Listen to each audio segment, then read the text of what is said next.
I don't know about you, but I love a good Boston cream pie.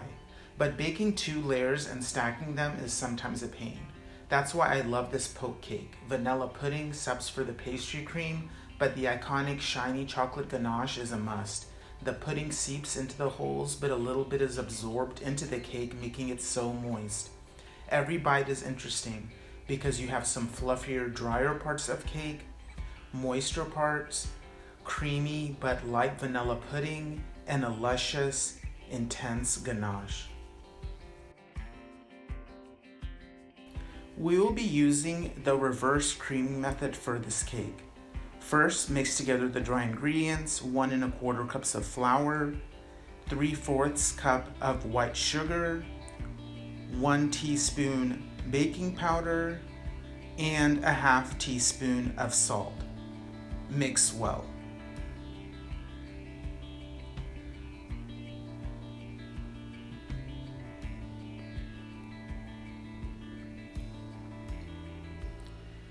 Then beat in a half stick of unsalted softened butter until mixture looks like wet sand.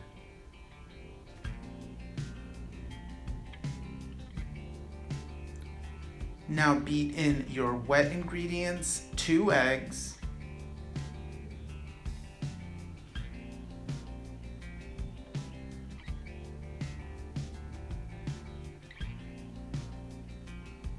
a teaspoon of vanilla, and a 1/3 cup of buttermilk. Mix until light and fluffy. Pour the batter into a greased and floured 8 by 8 inch cake pan, spreading it out evenly.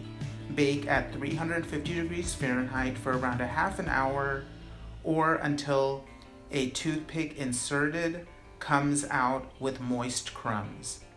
Cool for an hour. Poke holes all over the cake.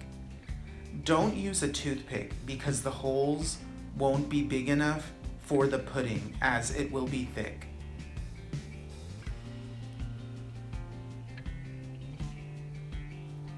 In a bowl, mix together 2 cups of milk,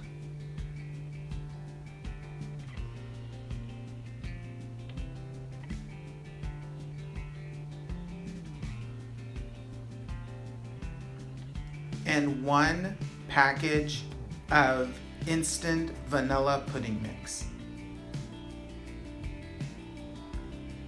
Whisk it before it sets. Pour it over the cake. Some of it may not seep in. Refrigerate covered for at least 6 hours. Make the ganache by microwaving 4 ounces of heavy cream.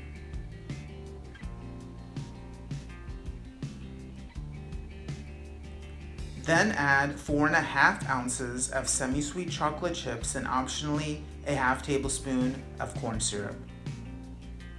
Stir until you get a glossy, shiny ganache. Make sure it is liquid but not hot before you pour it over the cake.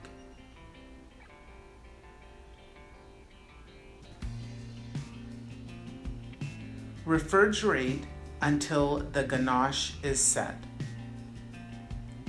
Slice and serve. Enjoy.